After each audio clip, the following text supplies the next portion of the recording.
From time to time, you might find a scene that you really want to photograph, but that you'd like to photograph without any people in it. But when it's a really interesting subject, there's a good chance that other people will find it interesting too, and so there's going to be people there, and you might not be able to get a single image with no people in it.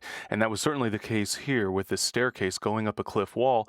I stood around for a very long time trying to get just the right moment when nobody was in the frame. But I finally realized there was no need to wait around. I could simply capture multiple images and then blend them together.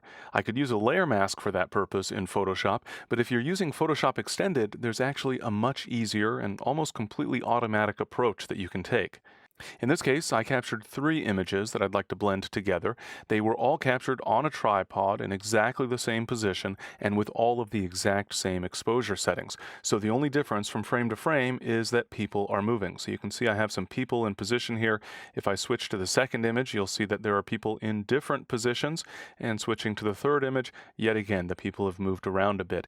And the idea is that I just need enough images that any particular portion of the photo has at least one frame where there's no people in it. Once I have those images and I've opened them in Photoshop, I'm ready to get to work. I'll go to the File menu and then choose Scripts, followed by Load Files into Stack.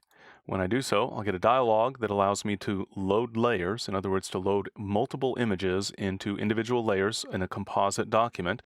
And since I've already opened the images that I want to use to create the result, all I have to do is click the Add Open Files button, and you'll see that all three of my images now are added to the list to be processed.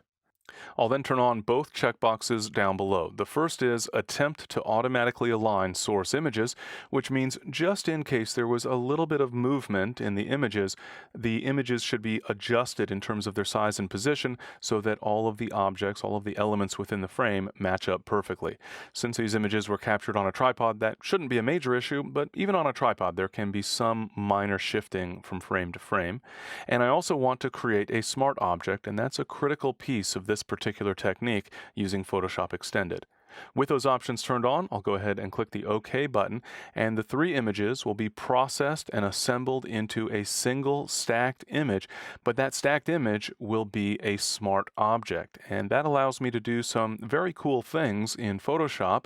In this case, what I want to do is apply an adjustment based on the smart object, based on the layers that are embedded in the smart object. I want to blend those images together to remove anything that's different from frame to frame.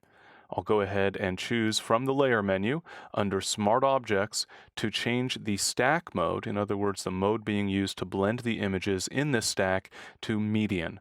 So with that median option selected, the images will be processed.